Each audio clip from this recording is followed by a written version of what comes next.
Bueno, vamos a empezar esta sesión. Como os habrán dado cuenta, no soy Ana Lamela. Nos ha llamado que va a venir con un pelín de retraso. Esperemos que llegue normalmente y cuando llegue pues yo le cederé el puesto para que ella pueda seguir con nuestro invitado de hoy. Hoy celebramos la cuarta sesión de estos encuentros en la biblioteca que hemos venido a llamar Palabra Viva. Es el tercer año, Palabra Viva 3, y esperamos que se lo pasen tan bien como en las anteriores sesiones. Hoy es 30 de abril y el 30 de abril se celebra el Día Internacional del Jazz. Así que nada mejor para celebrar este día que esta sesión que se ha venido a llamar el jazz en la literatura. Y vamos a celebrar la literatura escrita a ritmo de jazz al lado de David Fuello, que está aquí a nuestro lado. David Fuello nació en Oviedo en 1979. Es maestro de primaria, poeta, columnista y animador a la lectura. Así que está muy cerca de nosotros los bibliotecarios. Desde el año 2014 coordina la revista de literatura infantil y juvenil Platero, que es una revista que en su día recibió el Premio Nacional al Fomento de la Lectura. Ha escrito diversos poemarios: Cuaderno de Fuerteventura, Mi primera colección de perdedores, El espíritu de la escalera, Ruido rosa, Gin contra mala suerte, Cripto invierno y Fondures. También es autor y coautor de varios libros y publicaciones de carácter educativo y relacionadas con la animación a la lectura, como decíamos antes, y la tecnología educativa. Ha producido diversos programas radiofónicos, tiene un podcast llamado Ideas en 7 minutos, es DJ profesional, crea música electrónica y compone letras de canciones para diversos artistas, además de dar talleres de radio escolar, creación de podcasts y de creatividad literaria. Como ya ha llegado Ana Lamela, vamos a darle un poco de tiempo para que se pueda poner el micrófono que necesitamos, ya que estamos grabando estas sesiones para luego poder verlas las veces que queramos en nuestro canal de YouTube que hemos abierto este año y que les invito a visitar. Y también les invito a visitar, cuando terminemos esta sesión, nuestra sección de discos, donde tenemos pues una buena colección de libros de jazz que creo que puede interesarles a lo mejor probar su escucha y llevárselos a casa en préstamo, como el resto de materiales. Y ya con esto les dejo con Ana Lamela y con David Fuello. Bueno, ya os presento a David. Juan, yo voy a hacer una introducción y luego os dejaré con él. Hoy es 30 de abril, Día Mundial del Jazz, y en Palabra Viva queremos aprovechar esta fecha de la mano de David Fuello para hablar de la relación y las influencias del jazz en la literatura. El jazz como movimiento cultural y musical ha sido una de las formas artísticas más influyentes del siglo XX. Su impacto se extiende mucho más allá de los límites de la música, permeando la literatura, las artes visuales, la filosofía y en general toda la cultura. En la literatura, el jazz se ha convertido en un símbolo multifacético, utilizado por los escritores para explorar temas como la libertad, la identidad, el caos y la modernidad. Autores como Scott Fitzgerald, por ejemplo, en su obra El Gran Gatsby, utilizaron el jazz para representar el espíritu liberador de la época. El jazz, con su improvisación y su rechazo a las fórmulas musicales estrictas, simbolizaba la libertad individual y la creatividad sin límites. Los personajes que se asocian con el jazz en la literatura a menudo son aquellos que buscan romper con las normas sociales y explorar nuevas posibilidades. Además de la libertad, el jazz también simboliza la modernidad. En la obra de escritores como T.S. Eliot, William Faulkner, Jack Kerouac, Ruth Weiss y Langston Hughes, el jazz se presenta como una forma de arte moderna, capaz de capturar la fragmentación y el caos de la vida urbana. El jazz, con su ritmo sincopado y su naturaleza impredecible, se convirtió en una metáfora perfecta para la alienación y la fragmentación que muchos escritores asociaban con la vida urbana y la vida moderna. Por último, el jazz también ha sido un símbolo poderoso de identidad racial y cultural en la literatura. Escritores afroamericanos como Ralph Ellison o James Baldwin utilizaron el jazz para explorar las complejidades de la identidad negra en Estados Unidos. El jazz, con sus raíces en la experiencia afroamericana, también se convierte en un símbolo de resistencia y supervivencia, reflejando las luchas por los derechos civiles y la búsqueda de una identidad propia en medio de la opresión. Y os dejo con David, que tiene muchas cosas que contarnos. Bueno, pues muchas gracias, Ana, muchas gracias, director. Es un placer estar aquí en esta, que es la casa de todos, ¿no? Yo la considero mía también. Hablaba el director de los libros, de los discos que hay aquí en depósito, y muchos de ellos pues han servido para cultivar este gusto y este amor, que yo lo llamaría amor, que tengo por la música en general y por el jazz en particular, ¿no?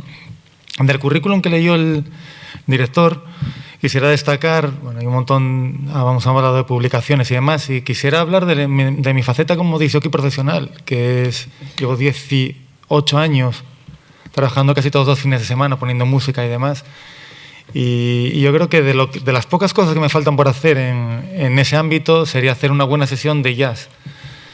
El jazz no es comercial, el jazz no vende, el jazz es una música de fondo, y yo creo que hay que darle la importancia que tiene y reivindicarlo en días como este, y sobre todo asociarlo a su relación, o sea, es cultura, pero a su relación con otras artes, ¿no? En este caso con la literatura. Podríamos hablar de otras como la pintura, artes plásticas y demás.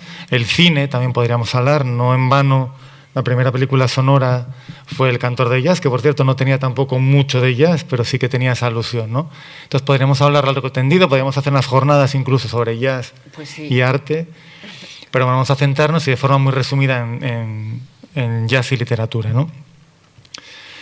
Bueno, yo he escrito un artículo a modo de guión que me ha salido bastante largo, y de ellos, bueno, pues lo que voy a hacer es ir pasando por cada uno de los puntos que yo he visto relevantes y ir comentándolos, ¿no?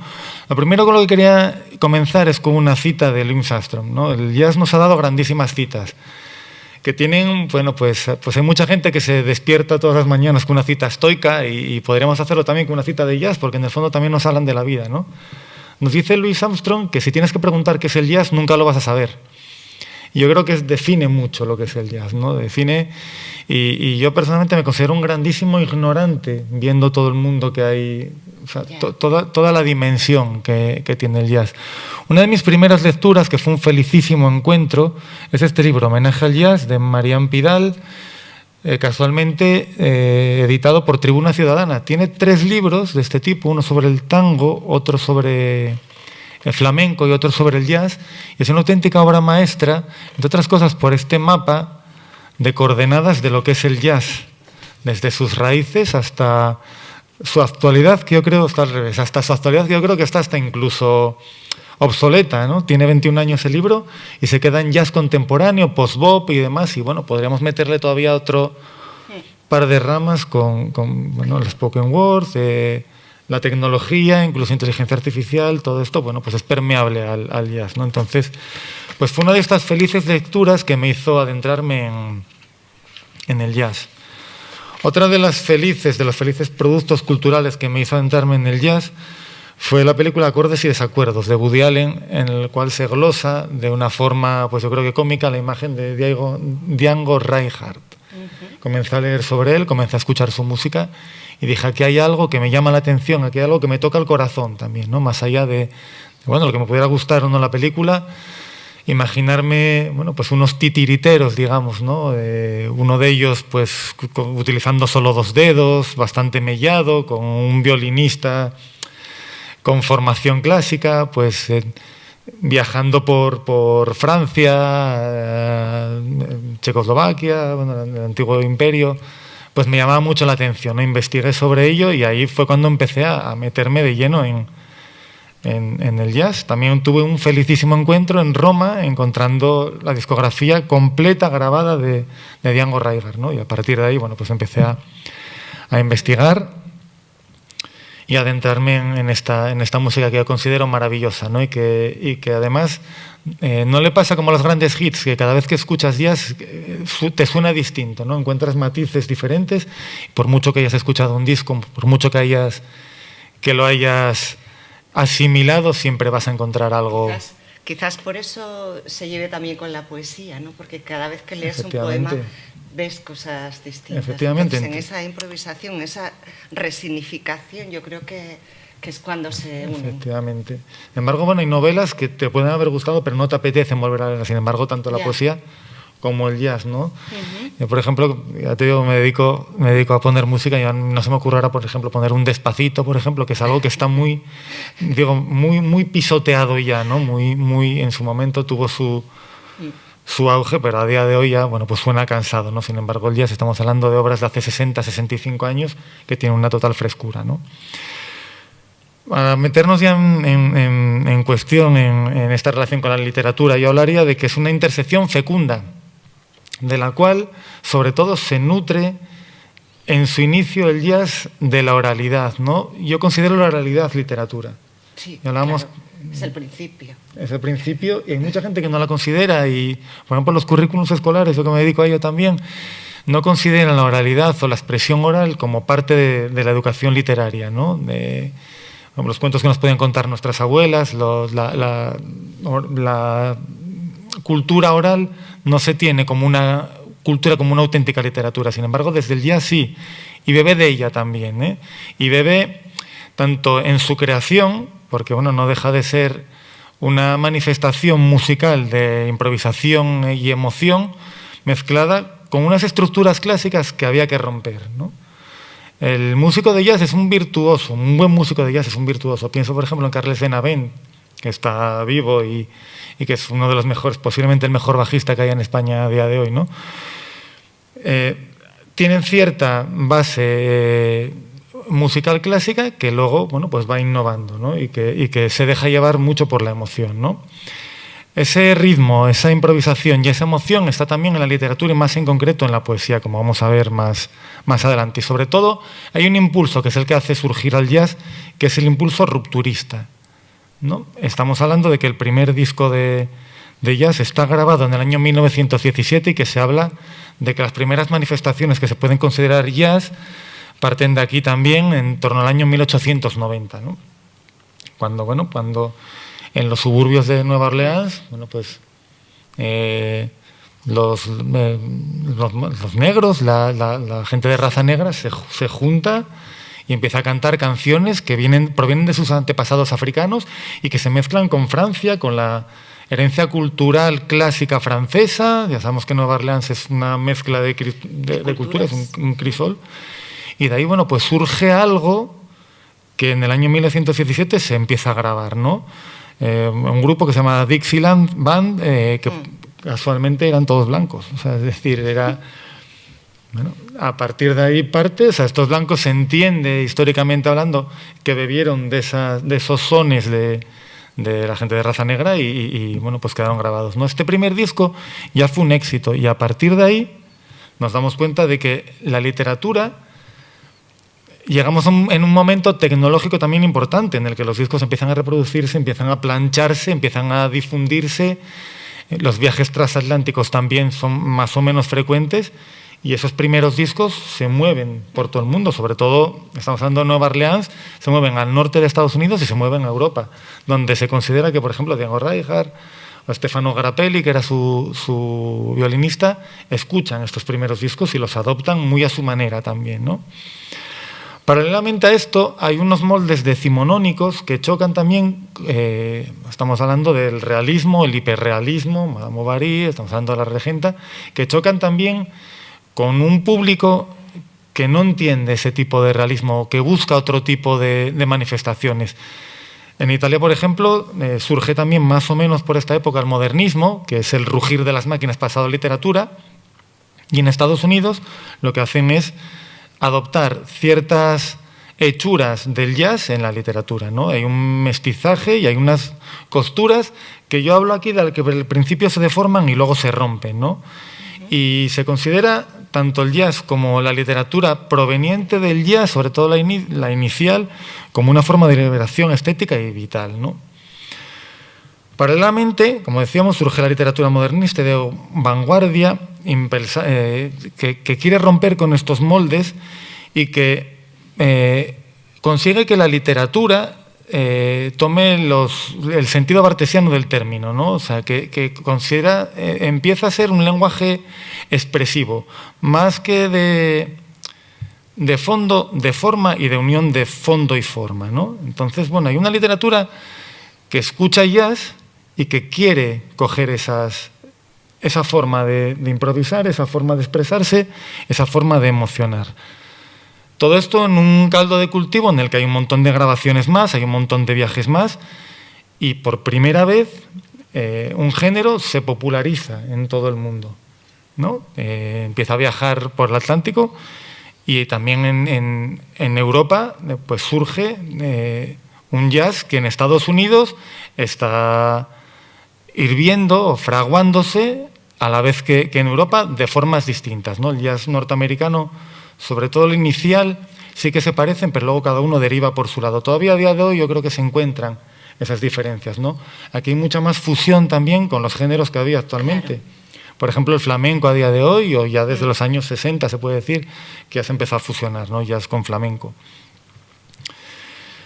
Cabe destacar, ya en torno a este inicio, en torno a principios de los años 20, a Louis Armstrong, ¿no? Como figura emergente, gran solista de jazz, y el cual, bueno, pues ve que se puede ganar la vida tocando y abandona Nueva Orleans, Nueva Orleans donde él crece y crece sobre todo como músico, y se va a los sitios donde él considera en aquella época, inicios de los años 20, que puede ganarse la vida, ¿no? En principio va a Chicago, donde con la ley seca todo lo que tenía que ver con el espectáculo, los bares y demás, en teoría estaba prohibido, pero luego de manera subterfugio, claro, en el subterfugio, pues daba grandes ingresos, ¿no? Ahí también se nutre, ahí es donde surge también un poco la leyenda que yo he intentado transmitir aquí en Gin contra mala suerte de los antros oscuros, del gángster escuchando jazz y demás, surge de esta época y de ese lugar, de Chicago y de la ley seca. Posteriormente, una vez que ya la ley seca, bueno, pues se abre otra vez el consumo de alcohol, viaja a Nueva York, donde se encuentra con otro renacimiento, ¿no? El renacimiento de Harlem. Estamos hablando de mediados de los años 20, y ahí es donde confluye también con otra serie de músicos, otra serie de artistas, y es la ola más potente hasta los años 60, podríamos decir, de jazz, ¿no? Como decíamos, este renacimiento de Harlem es muy interesante. En él, bueno, se considera una época dorada para la expresividad artística de todo tipo, y se considera también un origen del jazz tal y como lo entendemos a día de hoy, ¿no? La poesía afroamericana del siglo XX representa este cruce, ¿no?, entre jazz y palabra escrita. En este renacimiento de Harlem se produce la cristalización de un nuevo canon estético, es decir, ahí se dirime lo que es bueno y lo que no, lo que gusta y lo que no, lo que podemos desechar un poco de esas hechuras clásicas que antes se habían dilatado, digamos, y que todavía tenían, bueno, pues ciertas reminiscencias de música clásica, música militar, música decimonónica, digamos, y ahí surge una creatividad en la que muchos artistas son partícipes, ¿no? De ahí de esta época hablábamos de Langston Hughes, que no sé si quieres leer ahora. Sí. Yo traje pensamos leer el poema The Body Blues, que os voy a leer un fragmento pequeñito en inglés. Yo no sé si quieres leerlo tú mejor en inglés. Como quieras tú. Para que veáis el ritmo, porque claro, luego traducido al español cambia, ¿no? Entonces, aunque no tenga un inglés muy bueno, pero bueno, lo intento. The Body Blues significa el blues abatido, el blues triste, sí. Droning a drowsy, syncopated tune, rocking back and forth to a mellow croon. I heard a negro play down on Lenox Avenue the other night, by the pale dull of the pallor of the old gas light. He did alize his way, to the tune of those weary blues. Ahora os voy a recitarlo en español, pero bueno, más o menos visteis el pulso y el ritmo del poema. Zumba una melodía sonolienta y sincopada, meciéndose adelante y atrás en un canto suave. Escuché un negro tocar la otra noche en la avenida Lenox, bajo la penumbra pálida de una vieja luz de gas. Se balanceaba lento al compás de este blues abatido. Sus manos de ébano sobre las teclas de marfil, haciendo gemir al pobre piano con melodías. Oh, blues. Balanceándose en su taburete desvencijado, tocaba esa melodía tan triste como un tonto musical. Dulce blues. Sale del alma de un hombre negro. Oh, blues. Con una voz profunda canta ese tono melancólico. Escuché a un negro cantar y ese viejo piano que gime. Y en esta época estamos hablando de un blues, y el blues sabemos, quien ha estado metido dentro de la música, que se basa en estándares. Esos estándares luego fueron adoptados por el rock. Es decir, unos estándares son unas notas por las que tienes que pasar. Entonces empiezan a romperse aquí, sobre todo con esas síncopas, esos ritmos un poco repetitivos también, en los que pues el blues se queda corto, ¿no? Estamos hablando de este renacimiento de Harlem, en el que, por ejemplo, Federico García Lorca también está allí. Federico García Lorca vive este boom, digamos, del jazz. También lo intento recoger un poco en Jim contra mala suerte, y vive también el crack del 29, casualmente, en Nueva York. Y yo creo que además su poesía cambia a partir de... Por supuesto, cambia totalmente. El poeta en Nueva York es mucho más... menos quizás con raíces clásicas de canciones, pero lo lleva a lo urbano, al surrealismo más... Y a la vez se da cuenta de que también tiene raíces comunes, es decir, que tiene que ver con su flamenco, que tiene que ver con su demás, ¿no? O sea, el flamenco no deja de ser también parte con improvisación, el duende que llaman también, no deja de ser algo similar a lo que sucede con el jazz, ¿no? Hablando un poco y metiéndonos un poco en narrativas, son muchísimas, múltiples, las obras que tocan el jazz, ¿no? Yo quiero destacar dos.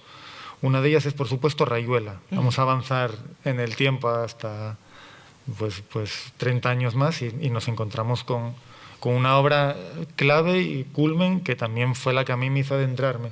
No tanto Rayuela, sino Jazzuela, que es una obra que habla del jazz que está en Rayuela, te lo explica y encima te regalábamos. Venía con un CD con esas canciones, ¿no? I Love Virginia y demás. Y es el jazz con el que yo me introduje también mucho, ¿no? A la hora de... Quise entender mejor Rayuela. No deja de ser una obra para mí un tótem, digamos, un locus amoenum literario, y quise entenderla, quise pasar por los mismos sitios que habla ella y quise escuchar las mismas canciones, ¿no? De hecho, Gin contra mala suerte está cogido, es una frase de Rayuela, ¿no? Metiéndonos también en, bueno, otra de las obras clave, por supuesto, es Mexico City Blues, Jack Kerouac, En el camino, sobre todo, hablando de prosa. Y luego, bueno, su poemario, Mexico City Blues sí que es un poemario, pero también en el camino hay esas hechuras de ellas, no hay esa improvisación, digamos, una improvisación que luego al final da un producto en el cual parece que nada sobra y que nada falta tampoco, ¿no? Digamos, El camino es una obra, bueno, relativamente compleja de leer. Quiero entender que las traducciones tampoco han ayudado mucho, aunque sean de Manuel Antolín Rato, que también fue un beat, digamos. Pero bueno, hay obras, por ejemplo, este poema que has leído tú, pues la traducción, o sea, ese duende, digamos, que pasado al flamenco, bueno, pues a veces que se pierde, ¿no? Claro. Hablando de narrativa, yo no sé si quieres leer algo de Mexico City Blues. Vale, si quieres. Tengo aquí. O de Rayuela. O de Rayuela, sí, tenía un fragmento en el que Cortázar reflexiona sobre la literatura. Y él afirmaba que el jazz le había enseñado cierto swing. Presente en su estilo, ¿no? Entonces hay un párrafo en el que dice: ¿por qué escribo esto? No tengo ideas claras, ni siquiera tengo ideas. Hay jirones, impulsos, bloques, y todo busca una forma. Entonces entra en juego el ritmo y yo escribo dentro de este ritmo. Escribo por él, movido por él, y no por eso que llaman al pensamiento y que hace la prosa literaria u otra. Hay primero una situación confusa que solo puede definirse en la palabra. De esa penumbra parto. Y si lo que quiero decir, si lo que quiere decirse tiene suficiente fuerza, inmediatamente se inicia el swing. Un balanceo rítmico que me saca a la superficie, lo ilumina todo. Conjuga esa materia confusa y el que la padece en una tercera instancia clara y como fatal. La frase, el párrafo, la página, el capítulo, el libro. Ese balanceo, ese swing en el que se va informando la materia confusa es para mí la única certidumbre de su necesidad, porque apenas cesa, comprendo que no tengo ya nada que decir. Es interesantísimo. Sí. Y bueno, hay muchísimas precioso. Referencias en su obra, sobre todo en Rayuela hay como muchísimas. un catálogo de música jazz. Y bueno, por cierto, Jazzuela, por ejemplo, las obras escogidas por él, pues la verdad son una auténtica delicia, muy recomendable para introducirse en el jazz también, ¿no? Decíamos, el jazz no solo está como fondo en obras, en novelas, ¿no? Sino que también está como forma. Digamos que hay un público que ha escuchado jazz, que ha escuchado esta improvisación, esa ruptura, esa falta de estribillo, digamos, de estrofa, estribillo, estrofa, y que ya es capaz de leer obras que, bueno, pues que están fragmentadas o que tienen diversos puntos de vista y demás. Una de ellas, de las que quisiera destacar, es El hombre invisible, del año 1952, una narración que no gira en torno a estos músicos de jazz, sino que es, bueno, tiene nuestra estructura musical. Y luego hay otra que sí que leí en mi juventud, que es Jazz, de Toni Morrison. Me la regaló Fernando Menéndez, que me dio aquí talleres, por cierto, y que en el fondo, bueno, pues el jazz se toca de forma muy lejana, ¿no? Pero sí que es diferentes puntos de vista, narradores que cuentan un asesinato desde una visión, desde otra, y en el fondo ese jazz de Toni Morrison, pues es, digamos, como si fuera una obra jazzística de manera literaria, ¿no? Pero no solo, llegamos a un punto en el que no solo la literatura bebe del jazz, sino que el jazz, mejor dicho, no solo el jazz bebe de la literatura, sino que la literatura bebe del jazz también, ¿no? Llega el año 1960 y surge, bueno, pues una necesidad de volver a revolucionar, ¿no? De esas estructuras de blues que todavía persistían de alguna forma, esos estándares vuelven a romperse con el bebop, ¿no? El bebop es una nueva revolución comparable, yo creo que incluso a la última, la del siglo XXI, con la llegada de la tecnología, del spoken word y demás. Y ahí, bueno, pues se quiere romper también con el swing, con aquellas también viejos compases un poco que todavía tenían reminiscencias militares o tenían reminiscencias de aquellas decimonónicas estadounidenses, y se vuelve a las raíces africanas, ¿no? A la libertad, a la total ausencia de una estructura definida previamente a la hora de componer, ¿no? Y uno de los mayores valedores, por supuesto, es John Coltrane, ¿no? Que tiene para mí 2 obras maestras. Siempre he dicho, el disco que más me ha marcado en toda mi historia ha sido A Love Supreme, y entre los 3 o 4 primeros pondría el de Coltrane Hartman, del año 1963, que se considera que es el disco con mejor sonido de la historia también, ¿no? Son 2 discos muy breves, de 30 a 32 minutos cada uno de ellos, y son auténticas maravillas, ¿no? Y en ellos se cuentan una historia, ¿no? En A Love Supreme se encuentra, está también muy presente aquí, hay un capítulo dedicado casi a ese disco, A Love Supreme, y se muestra pues la redención, ¿no? Las ganas de decir, una especie de confesión, ¿no? Me he portado mal, Dios, me redimo con este disco y quiero llegar a ti mediante la música, y sé que voy a hacer algo tan sublime que quien lo escuche, yo tocándola, y quien lo escuche va a estar cerca de ti, y es una oración. A Love Supreme, bueno, son 4 partes, digamos, y son a cual más magistral. Se me está poniendo la carne gallina, cada vez que hablo, lo digo en serio, cada vez que hablo de A Love Supreme se me pone la carne gallina, y pienso, bueno, pues en la batería de la segunda. Porque el jazz, David, tiene también mucho de religión, ¿verdad? Sí, sí, por supuesto. Bueno, que por ejemplo los de la generación Beat lo llevaron al oriental, pero también está la religión africana. Sí, claro. Y de hecho, bueno, la religión protestante, la religión, bueno, pues canta, y bueno, sobre todo estamos de verlo en muchas películas, las misas y demás, las misas de gospel y demás. Bueno, pues el gospel puede considerarse, yo creo que se considera dentro del árbol una de las ramas, ¿no? Entonces, bueno, pues también es una forma de oración. Y digamos que Coltrane, bueno, pues ahí decidió comunicarse con Dios mediante A Love Supreme. A Love Supreme es el amor supremo a Dios, que nosotros muchas veces aplicamos a personas, ¿no? O sea, es decir, yo he regalado A Love Supreme varias veces como muestra de amor.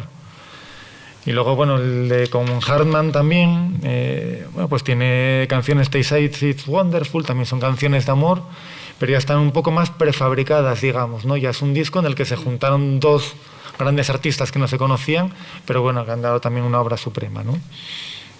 Digamos que hay una intención discursiva que a partir de ahí también se aprovecha, ¿no? En cuanto a los derechos civiles y demás. Hay obras, discos memorables en cuanto a su narrativa, como We Insist, nosotros insistimos, Freedom Now Suite, la suite de la libertad de ahora, de Max Roas y Abbey Lincoln, que aborda la lucha por los derechos civiles, ¿no? La música va a tomarse como una forma de protestar, ¿no? Tenemos que hablar, evidentemente, hay muchísimas obras que nos dejamos en el tintero, muchísimas partes que nos dejamos en el tintero, pero tenemos que hablar, por supuesto, de la llegada a España, ¿no? Y de cómo llega a España, y entroncamos un poco con lo que decíamos, ¿no? Lo habíamos dejado en los años 20, generación del 27, que tiene 2 fuentes fundamentales. Por un lado, Góngora, la generación del 27 se junta por el aniversario de Góngora y se encuentra con las vanguardias que permean aquí en España, y hay una fusión ahí pues tremenda entre clásico y vanguardista, ¿no? Entonces, bueno, aparece Federico García Lorca también, por supuesto, y aparece ese interés por las vanguardias que usan de alguna forma el ritmo y la fragmentación poética, incluso los sonidos, incluso la vuelta a la oralidad, y bueno, pues se traduce aquí en España. Y este libro, por cierto, totalmente recomendable, Fruta extraña, que es poesía y jazz en España, y que tiene una parte totalmente desconocida para mí, centrada hasta de los años 20 a los años 60, en los cuales pues hay autores, autoras, por ejemplo Concha Méndez, yo no lo sabía, y Concha Méndez, por su poema, debió de estar en algún club de jazz en su momento, en sus inicios, porque habla de ello. Este poema es de principios de los años 30 y termina con jazz band, rascacielos, diáfanos cristales, exóticos murmullos, quejido de metales. Tienes que haberlo escuchado para poder hablar de eso, ¿no? Sí. Hay también autoras, por ejemplo, Elizabeth Mulder, que Bueno, luego estuvo exiliada, estuvo en Francia y demás, y en torno a los años 50 está datado también aquí un poema. Y hay gente, por ejemplo, César Ruano, yo no sabía que había escrito un poema dedicado al jazz, y bueno, pues es una antología en la cual se puede ver esta evolución. Está centrado en poesía española y se puede ver esa evolución desde los años 20 hasta la actualidad, ¿no? Como decíamos, las vanguardias. Hay revistas que se empiezan a hacer eco del jazz también en España, como por ejemplo la Gaceta Literaria, y luego hay un autor, Ramón Gómez de la Serna, que muestra entusiasmo y escribe obra relacionada con el jazz, ¿no? También eso, últimos años 20, principios de los 30. Llega al cine, lleva las grabaciones fonográficas, como decía, aquí en España también, un poco más tarde que en Francia, pero bueno, llegan, y permite la influencia de manera al principio indirecta y luego directa en las formas expresivas de algunos de los poetas, ¿no? Como decíamos, habíamos hablado de Federico García Lorca, Concha Méndez, Malder, Ruano y un montón de ellos más que en los años, bueno, Gómez de la Serna, que en los años 30 beben de este jazz. Algunos tan llamativos como por ejemplo Gerardo Diego, con formación musical, que escribe textos experimentales basados en jazz. Alberti, que no es solo poeta, marinero en tierra, sino que tiene obras como por ejemplo Cal y Canto, sí, en la cual, bueno, pues también se nota cierta evolución, se entiende que basada en las nuevas músicas urbanas, nuevas modas, ¿no? Y nos encontramos con, bueno, pues la poética del jazz, ¿no? La unión entre ambas disciplinas que dan, bueno, que tienen nexos muy comunes, como son esta expresividad, la apertura rítmica y la improvisación, ¿no? Y llega un momento, a partir de los años 60 sobre todo, con el movimiento beat y demás, en los que la fusión es tal que muchas veces pues, se recita con música de jazz de fondo o se tiene como complemento una a la otra, ¿no?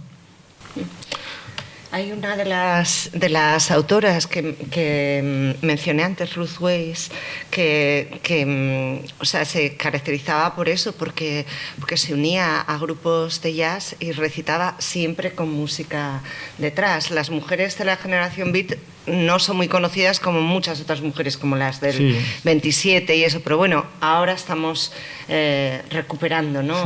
sus nombres. Hay un libro, bueno, luego hablaré de él un poco, Olvido Andújar, por ejemplo, ha querido recuperar también las mujeres, las olvidadas del jazz también, ¿no? Como decíamos, nos encontramos en un contexto cultural híbrido, mezcla de influencias, en las cuales, bueno, pues la performance también permite la música y el recitado. Incluso se habla de que ha habido artistas, cantantes de Sarah Vaughan, por ejemplo, que a veces no solo cantaban, sino que también recitaban, ¿no? Billie Holiday, que dicen que lloraba en vez de cantar, o sea, es decir, hay una serie de mestizaje en el cual, bueno, pues digamos que la obra se llega a fusionar incluso, ¿no? También hay una mayor profundidad de letras, también hay una mayor profundidad en cuanto a, bueno, pues estamos hablando de la gente de raza negra ha sido sobre todo la que ha estado en proa en este movimiento, y estamos hablando de una época en la que esa lucha por los derechos civiles, esa todavía diferenciación en la cual se encuentran hasta mediados de los años 60, se puede cantar o se puede protestar mediante la música, y se hace de esa forma, ¿no? El jazz no solo habla de amor, no solo es una música de fondo para los cócteles, ¿no? Sino que también tiene esa expresividad y esa manera de cantar que bebe de sus antepasados, ¿no? De los cantos de negro, los war songs se llamaba, que era esta música típica mientras trabajaba, mientras se trabaja y demás, ¿no? Que también bebe de ella y bueno, se vuelve a ella, se conoce a ella, digamos. El título de ese libro que decías antes, de esa antología, Fruta Extraña, es una canción de Billie Holiday. De Billie Holiday, que habla de los gente del maltrato y que los ahorcaban, o sea, sin más. O sea, es decir, los que se portaban mal los ahorcaban y era esa fruta extraña de los árboles, ¿no? O sea, que de ahí proviene, efectivamente. Vamos a saltar también un poco en el tiempo y vamos a acercarnos ya a finales del siglo XX, principios del siglo XXI, ¿no? Surge el jazz de vanguardia o avant jazz, ¿no? En el cual, bueno, pues digamos que hay un mestizaje ya brutal, surgen intérpretes, compositores también, como por ejemplo Jaco Pastorius, Walter Report, grupos de este tipo en los años 60, finales de 60, principios de los 60, en el cual vuelven otra vez a romper las costuras, ¿no? Jaco Pastorius tiene un disco maravilloso, que por cierto tenéis aquí, la verdad es que lo escuché, fue tomado de aquí, en el cual pues es solo un bajo, durante, no sé, son 10, 12 canciones, magistral totalmente. Y es un disco, es uno de los grandes discos de jazz. Walter Report también con su grupo tiene un montón de canciones instrumentales también, en los que la música es la que manda y la voz no es necesaria, digamos, en ello, ¿no? Proviene la fusión también con el flamenco, se acentúa, surgen grupos aquí en España también, autores como por ejemplo habíamos hablado antes, Carles Benavent, que comienza con el jazz fusión. Tan pronto Carles Benavent te podía estar en un tablao flamenco como te estaba en un club de jazz. Y bueno, pues llega el siglo XX, la literatura también florece, digamos, de alguna forma, se generalizan las obras literarias, digamos, ya no es tan complejo publicar. Y bueno, pues son muchos los autores, autoras que beben de esos ambientes, ¿no? De esos, como decíamos, esos clubes oscuros, esos gángsters en los que está sonando siempre el jazz, ¿no? Hay obras que primero fueron obras literarias y posteriormente pasaron también a literatura, al cine. Cotton Club, por ejemplo. Hablabas de Gran Gatsby, por ejemplo, y bueno, pues el jazz en estas películas siempre está presente, ¿no? También como parte integrante, aunque igual en la obra literaria se mencione solamente. Es muy difícil, o era muy difícil en aquella época, cuando fueron escritas, transmitir, como se ha intentado en una obra, sobre todo en novela, ¿no? Esos ambientes de jazz, esa música de fondo. Lo ha sabido hacer mejor, según mi punto de vista, la literatura, ¿no? Llegados al finales del siglo XX, como decíamos, con esta vanguardia, surge también la música electrónica, que tiene el jazz muchas veces como referente, ¿no? Hemos hablado de que, bueno,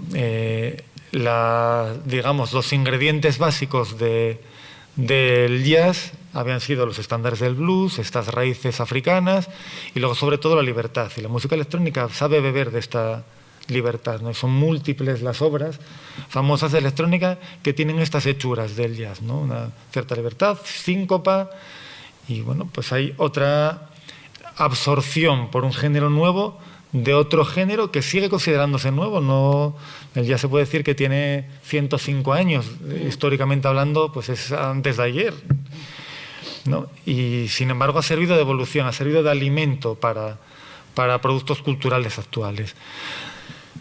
Decíamos que a finales del siglo XX, principios del siglo XXI, y ya con ciertas reminiscencias también en los beats, surge el spoken word, ¿no? La forma de hablar, pero ya basándose en la experiencia de la poesía oral afroamericana, en la cual se renuevan estos vínculos entre jazz y literatura, ¿no? Hay poetas como Sal Williams, Kate Tempest, y aquí en España Ángela Segovia, incluso aquí en Asturias Pablo X. Suárez, o yo mencionaré también a mi amigo David Suárez Suaró. Sí, claro. No sé si quieres... A ver, leo el de Pablo X. Suárez, sí, que es en asturiano y de aquí. Escogí un poema de Pablo X. Suárez que se titula Babel. Yo ya estaba aquí, mucho antes de estar aquí. Vine con cresta y una cabra en 1999. D'aquella l'aspersor y era un río y había pelos montes madalenes. Yo vine con la idea de pañales y pastear, ya que sintiéramos a Diego Ratón cuntar de tierres, nes cuales yera cielo el suelo, nes cuales la propia caída yera la ascensión, nes cuales la xente yera abuelo y nieto, al empar, nunca padre o fiu. Veníamos a levitar, en cuantes que gravitábamos. Llegamos en el momento exacto de la historia de Babel, nel que entá se entendían los pueblos a pesar de falar lingües distintes.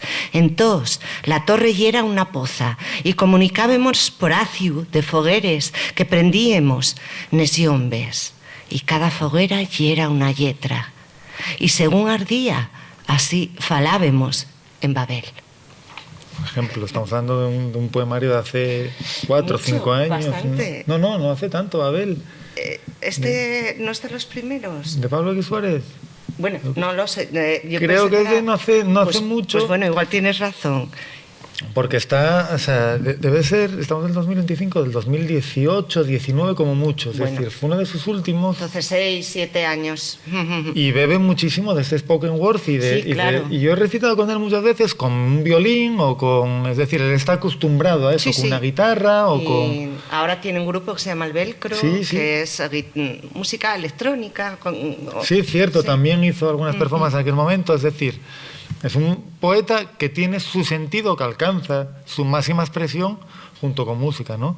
Sí. Hay otros muchos también. Aquí, bueno, he resaltado grupos como Accidents Pelipoetics de Cataluña, La Palabra Itinerante, bueno, Ángela Segovia habíamos hablado y demás, ¿no? Y luego quería hablar también del jazz como material poético y metafórico, es decir, como base para escribir, ¿no? Como digamos, inspiración total. Yo aquí tengo varios libros que se pueden decir. Luis Artigue, Poeta de León, 321 Jazz. Es uno de los poemarios que también más me influyó y que tiene también el ritmo del jazz loco, el jazz bebop, digamos, ¿no? Que es el jazz que más, digamos, poesía puede llegar a tener en su música y en todo lo que le rodea, ¿no?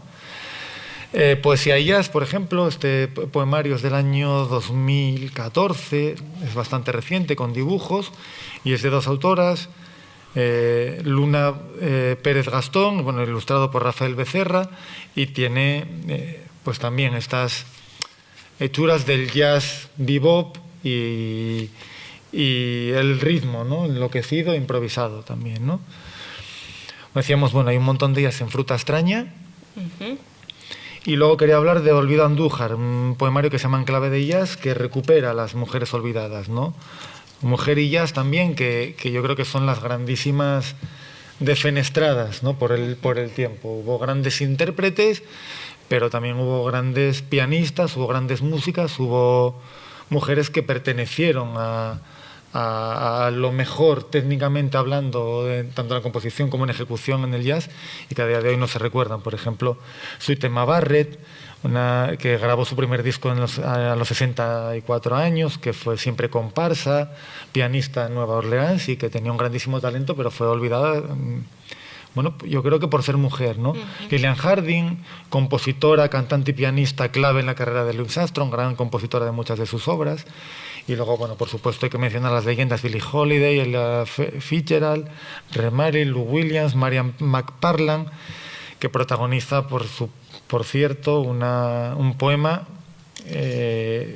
llamado Arena en mis zapatos, y donde habla sobre la resistencia femenina, ¿no? Pero seguimos en pie, sacudiéndonos la arena, aprendiendo a ser mujeres fuertes, mujeres que lloran, mujeres que pueden llorar si quieren, mujeres que se equivocan y siguen adelante, sobreviviendo a sus pedazos, a la amistad perdida, a los gritos desafinados, a las serpientes en el estómago y a las bolsas bajo los ojos. Bueno, una batalla constante también, ¿no? También, bueno, hay un poema dedicado a Melba Liston y hay un montón de nombres olvidados, ¿no? Para sentarnos ya en la época actual y hablar de la época digital, ¿no? Y la composición tanto de jazz como de jazz de vanguardia como de jazz clásico.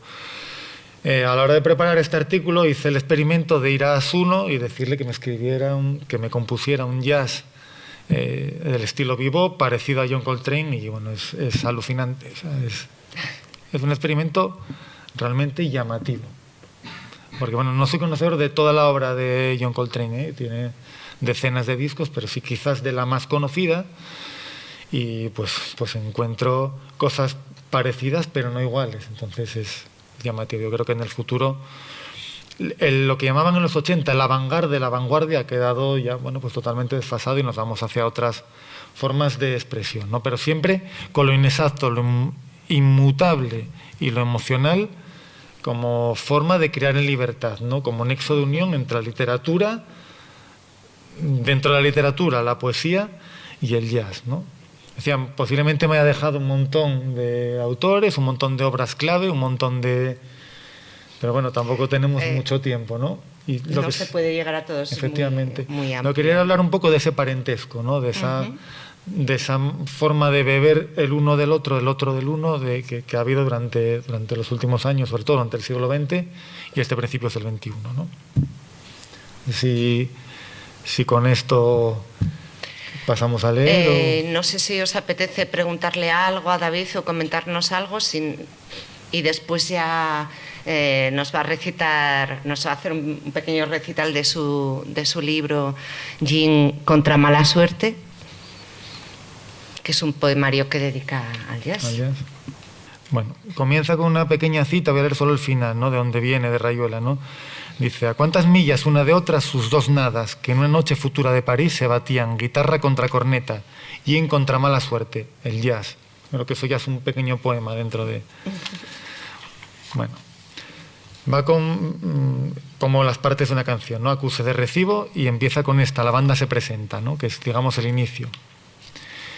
Y dice: entre estos surcos la escala nos balancea, y la vida es una montaña rusa con agujas a la que se suben los desafortunados y los letraheridos, a disfrutar los momentos más dulces de la caída, a viajar de noche y jamás ver el día.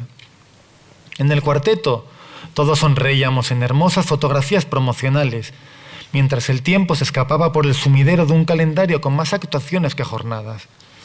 Bob se balanceaba al empalagoso ritmo de la heroína, y su guitarra cada noche se convertía en una puta vestida de satén, que te cuenta al oído que te espera a ti, solo a ti, en el calor húmedo de su regazo, solo para besarle, poder llamarla mamá mientras los dos lloráis.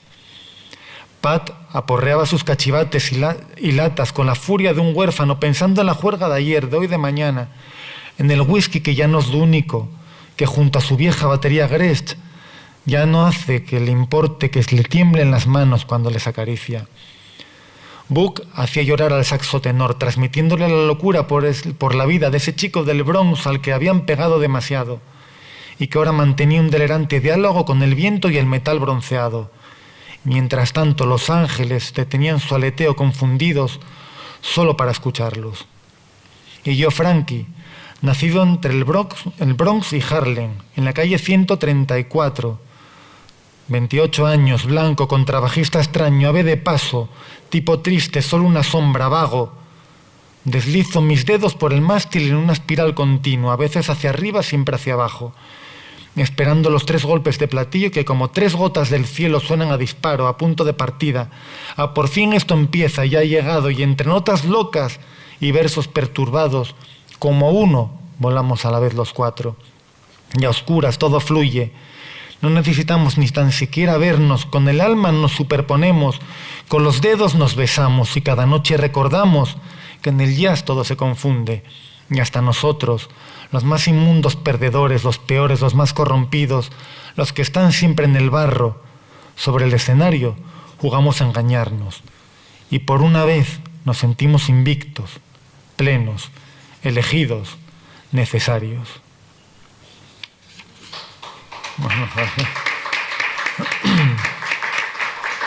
Habla mucho eso de los perdedores del jazz, ¿no? De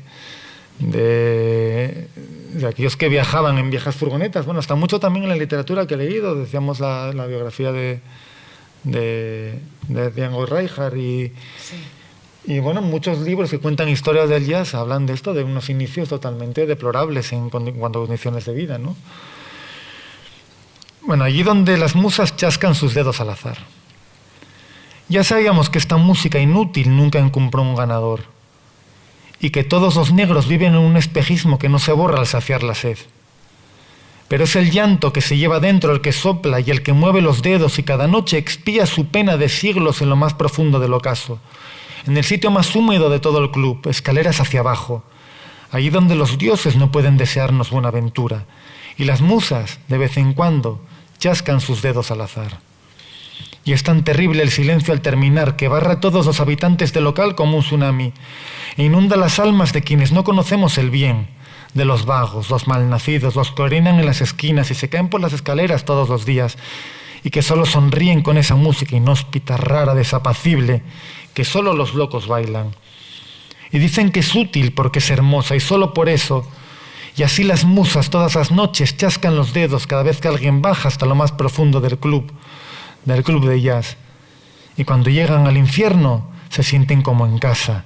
Han conocido lo que es estar bajo tierra, sin aire ni luz, esperando que algún día Dios, al fin, tras este encuentro, tras ese estruendo, les reclame. Bien. Un poco este es el primero que escribí de la obra, ¿no? Y está basado evidentemente en Rayuela, que está todo el libro, ¿no? Jazz en París acompañado de un trompetista argentino. Las imágenes que recuerda son ya postales en blanco y negro. Y al final conseguimos vencer al tiempo y salvar nuestras almas de este incendio. Desde Ivry hasta el primer departamento. Son arrabalero y esa extraña sensación de que el mundo por una vez es nuestro. Desnudamos en cada corchea todo lo que se esconde tras esas contraventanas. Conversamos y fumamos y nos enamoramos un poco más del paraguas roto de la maga. Nos deslizamos entre adoquines y besos y en la concordia prometemos jamás revelar a nadie nuestro secreto. Hasta que no vuelva a soñar con Cortázar, París no será una fiesta. Y mientras, esta vida se preguntará qué es eso tan extraño que hay entre sueño y sueño. Hacía un montón que no lo leía, chaval. Un montón. Pero bueno, está bien tener oportunidad, porque no sé si lo comentaste antes, poemario que está leyendo David, resulta que salió muy cerca de la pandemia y no lo pudo promocionar ni recitar tanto como él. Como yo hubiera querido, sí. Es un poemario que ya tengo, bueno, fueron 7 años de mi vida metido ahí, en él. Y pues tengo un especial cariño, digamos, ¿no? Hay mucho aquí metido. ¿Qué es para mí el jazz? La novia que me abandona todas las noches. Las ojeras son eternas. Los oídos explotan cuando el sudor se reseca y el pasado es un adorno molesto en este refugio de almas en pena. Adoro quedarme en el club tras el cierre. Paz tras la guerra. Ese hueco irrepetible del silencio en el que ya voy y estoy aterrizando y ya vuelvo a estar a ras de suelo. Y cuando todo termina, te despides de esa novia que te abandona todos los días, sin saber si volverá mañana o si todo esto de hoy no ha sido más que un sueño etílico en el que he volado, es cierto, con la intención premeditada y asumida de beberme a borbotones el tiempo. Mesando en exceso, follándome este desbordamiento, volviendo al escalofrío, a la lluvia, al aire puro tras la puerta, y yo, adicto a los redobles, al chaston loco, a esta selva de mesas, sillas y luces, al alcohol barato, a la cama fría, a esta vida indómita de traje y corbata, siempre el mismo, al humo como amigo, a la niebla que nace de un cigarro, que no hay velas para Dios, tan solo para el diablo, y no hay comunión si no hay swing, y así me quedo triste y pienso que la soledad del solista, divertida paradoja, es la soledad de que cada noche la música me transforma. Broma y pesadumbre habitan juntas en mí mismo. Uso las notas de este viejo piano como alas y así cruzo el firmamento. De la piel para afuera no existe nada. 1.000.000 de universos conviven aquí dentro. Y sin estas teclas acabo siempre dando tumbos por esta ciudad que nunca será mía. Al borde del precipicio de noche, tiño de insomnios folios en esta balada con mala letra y le cuento al papel que otra vez me voy matando, bebiendo, fumando, asistiendo, mintiendo, arrastrando, muriendo, pasando de puntillas por este estándar desértico que suena triste por siempre. ¿Cómo no iba a hacerlo? Si aquí tengo un oasis de amor para este corazón de odio. Y el jazz cuando no suena, que sigue siendo mi vida, ¿cómo no iba a serlo si yo también mentí a esa novia que me abandona otra vez poco a poco esta noche como todas las noches? Si le prometí serle fiel para siempre, engañar al tiempo, cabriolar el swing, amor eterno que se desvanece cuando el sol nace. ¿Qué va a ser de mí cuando termine el embrujo, cuando vuelva a dejarme, cuando el jazz deje de sonar? Todo ese ruido es salvavidas, naufragio eterno.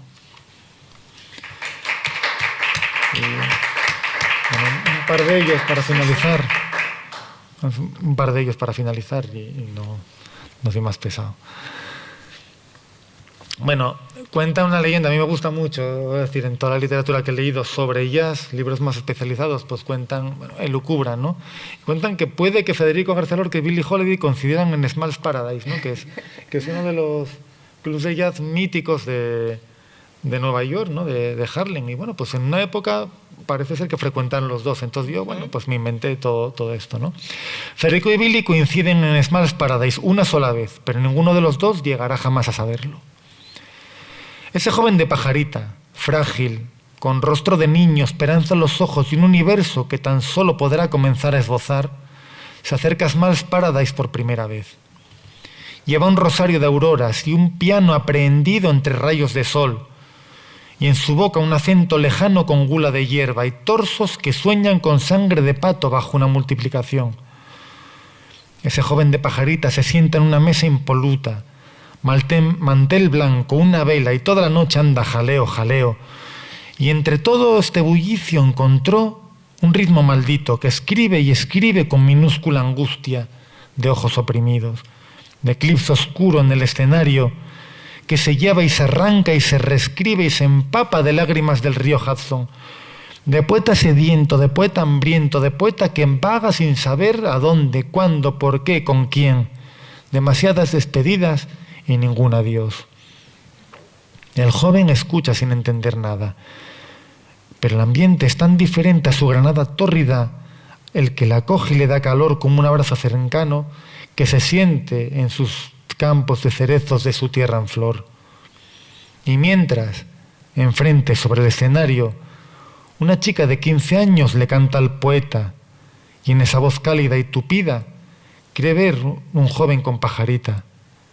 Y el joven con pajarita al fondo ve 4 columnas de cieno que gimen por las inmensas escaleras del pequeño paraíso, en cuya voz, hecha gloria, solloza ahora la aurora.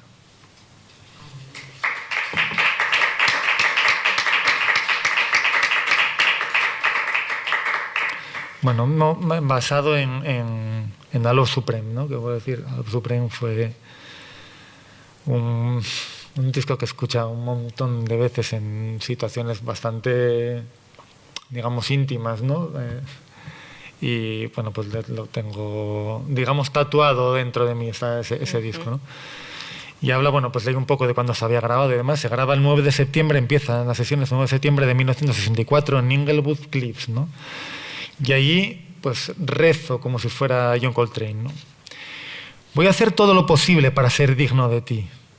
Mariposas que revolotean directas desde el corazón hasta tu estructura genética, hasta aquello que vive para siempre en lo más profundo de cada nuevo ser. Las palabras, los sonidos, el habla, los hombres, la memoria, los pensamientos, los miedos, las emociones, todos relacionados con el tiempo y con un amor superior, en el que los dos pusimos a la vez para concebir un amor supremo, tú, luz que surges desde los surcos en 4 suites y que te hará por siempre ser espíritu puro. Todos los caminos han de llevar a ti. Todo el mundo debería ser concebido a las 10 en punto de la mañana, con los sueños recién desperezados, circulando por las calles, con un sol nuevo acariciándose a través de la ventana. Y nuestros labios deberían ser planetas, a Love Supreme, y ese amor en cada nota recorre nuestros cuerpos. Y cuando llega a la punta de los dedos, vuelve en sí. Porque todo el mundo debería despertar todos los días con A Love Supreme. Todo el mundo debería amar con A Love Supreme. Todo el mundo debería morir escuchando A Love Supreme. Todo el mundo debería vivir escuchando todo el tiempo A Love Supreme. Cerrar el círculo, volver al éter, nacer, morir, resucitar, al fin, amar. Y para finalizar, no voy a ser...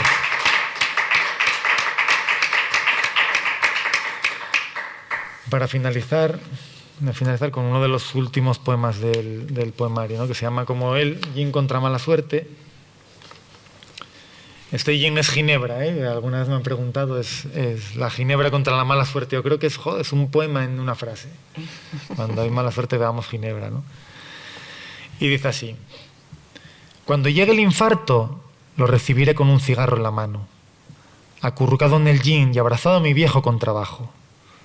Se irá esta alma rasguñada que se fumó el mundo a bocanadas y que vio 1000 millones de amaneceres en otros tantos lechos improvisados. Se irá ese caos animado que en vida nunca llegó demasiado lejos. Cuando el corazón se pare ya cansado y el mundo se aplomo sobre mis hombros y las caricias se recuerden como lijas, dejaré el último suspiro para recordar tus ojos y aquellos días adolescentes y blancos, aquellos incendios de azúcar en las noches. Cuando todo se obstruya y el amanecer dormido se extienda hasta ser muerte, que nadie espere que calle para siempre, pues entre sordinas y colillas mal apagadas, alguien brindará por mí, por el triunfo de la tragedia hecha jazz, por el triunfo del yin, porque por fin triunfó la mala suerte. Muchas gracias, David. A ti, un placer. Si hay preguntas o algo... Bueno, pues muchas gracias. No sé si queréis comentar algo antes de marchar o ya damos por terminada la sesión, como queráis. Si no vais a comentar nada, yo quería recordaros que el próximo miércoles estaremos aquí otra vez charlando sobre la maternidad como tema literario. Y estarán conmigo pues cuatro escritoras y poetas muy interesantes, que son Carolina Sarmiento, Nieves Viesca, Yasmina Álvarez y Noemí González. Así que, nada, yo creo que va a ser muy interesante. Sí, todas muy amigas mías, con lo cual... Vamos.